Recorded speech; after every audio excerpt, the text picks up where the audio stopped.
मुंबई के बांद्रा ईस्ट में चल रहा डेमोलिशन ड्राइव अब एक बहुत बड़ा विवाद बन चुका है। हिंसा, पत्थरबाजी, गिरफ्तारियां और भारी पुलिस बल के बीच लगातार चल रहा बुलडोजर का एक्शन।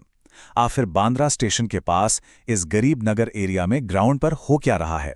तो चलिए बिना किसी पक्ष को लिए सीधे फैक्ट्स के जरिए इस पूरी सिचुएशन की गहराई में चलते हैं। आज के इस एक्सप्लेनर में हम इस पूरे मुद्दे को इन 5 अहम पॉइंट्स में कवर करेंगे। गरीबनगर डिमोलिशन, हिंसा और पुलिस एक्शन, रेलवे विस्तार प्रोजेक्ट, कानूनी लड़ाई और आखिर में विकास बनाम पुनर्वास की बहस। तो सबसे पहले बात करते हैं हमारे पहले पॉइंट की, बांद्रा स्टेशन के पास हो रहे गरीब नगर डेमोलिशन की। देखिए, ये कोई छोटा मोटा ऑपरेशन नहीं है। वेस्टर्न रेलवे ने जो ये मैसिव एंटी एनक्रोचमेंट ड्राइव शुरू की है, रिपोर्ट्स बताती हैं कि उसका काम लगभग 85% पूरा हो चुका है। इसका सीधा सा मतलब है कि सैकड़ों इलीगल स्ट्रक्चर्स को वहां से ऑलरेडी हटाया जा चुका है। यह बहुत ही तेजी से और बड़े लेवल पर हो रहा है। लेकिन मामला शांति से नहीं निपटा। हमारा दूसरा पॉइंट है हिंसा और पुलिस एक्शन। जैसे ही डिमोलिशन के दौरान बुलडोजर्स आगे बढ़े, हालात एकदम बेकाबू हो गए। एक रूटीन डिमोलिशन ड्राइव अचानक से एक हिंसक टकराव में बदल गया। ऑफिशियल्स के मुताबिक वहां अचानक करीब 150 लोगों की एक उग्र भीड़ जमा हो गई और इस भीड़ ने पुलिस और डिमोलिशन टीम्स पर सीधे पत्थरबाजी शुरू कर दी।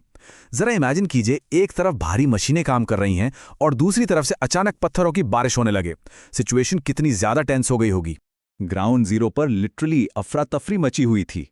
बुलडोजर्स का रास्ता रोकने के लिए लोगों ने भारी सीमेंट ब्लॉक्स का इस्तेमाल किया। इस पूरी हिंसक झड़प में कई पुलिसकर्मी घायल भी हुए, जिसके बाद भीड़ को कंट्रोल करने के लिए पुलिस को लाठीचार्ज का सहारा लेना पड़ा। और हाँ, दंगा और पत्थरबाजी करने के चार्जेस में कई लोगों को अरेस्ट भी किया जा चुका है। लेकिन इतनी भारी टेंशन और कड़ी पुलिस सिक्योरिटी के बावजूद ये डिमोलिशन ऑपरेशन लगातार चलता रहा। अब आते हैं तीसरे पॉइंट पर, रेलवे विस्तार प्रोजेक्ट। आखिर ये सब हो क्यों रहा है? सबसे बड़ा सवाल यही है ना कि अथॉरिटीज इस जमीन को खाली कराने के लिए इतना जोर क्यों लगा रही हैं? इसका सीधा सा कारण है रेलवे का एक्सपेंशन। वेस्टर्न रेलवे को अपने 5th और 6th रेलवे लाइन प्रोजेक्ट के लिए इस जमीन की सख्त जरूरत है। और इस पूरे प्रोजेक्ट का इकोनॉमिक स्केल सुनेंगे ना तो हैरान रह जाएंगे। जिस जमीन को खाली कराया जा रहा है उसकी वैल्यू करीब 600 करोड़ रुपए बताई जा रही है। जी हां, 600 करोड़। मुंबई जैसे शहर में इंफ्रास्ट्रक्चर के लिए इस जमीन का एक एक टुकड़ा बहुत कीमती है। लेकिन ये लड़ाई सिर्फ सड़कों पर नहीं लड़ी जा रही है। हमारा चौथा पॉइंट है चल रही कानूनी लड़ाई। सड़कों के बवाल से अलग अदालतों में भी 2 अलग-अलग दावे सामने आ रहे हैं। एक तरफ अथॉरिटीज हैं जो कह रही हैं कि भाई हम तो पूरी तरह कोर्ट के ऑर्डर्स के बेसिस पर ही काम कर रहे हैं। इनफैक्ट सुप्रीम कोर्ट ने इस डिमोलिशन को रोकने वाली एक पिटीशन को खारिज भी कर दिया है। लेकिन दूसरी तरफ स्थानीय निवासी और उनके डिफेंस लॉयर्स हैं। उनका सीधा आरोप है कि बिना किसी प्रॉपर क्लैरिफिकेशन के कुछ धार्मिक स्ट्रक्चर्स को भी टारगेट किया गया है।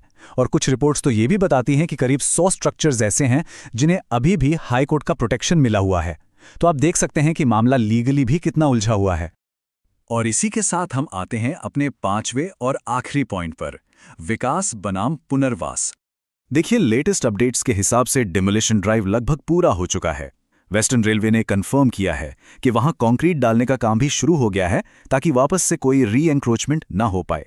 लेकिन इस पूरे ऑपरेशन ने हाउसिंग, अर्बन डेवलपमेंट और रिहैबिलिटेशन को लेकर एक बहुत बड़ी बहस छेड़ दी है। तो आपका क्या ओपिनियन है?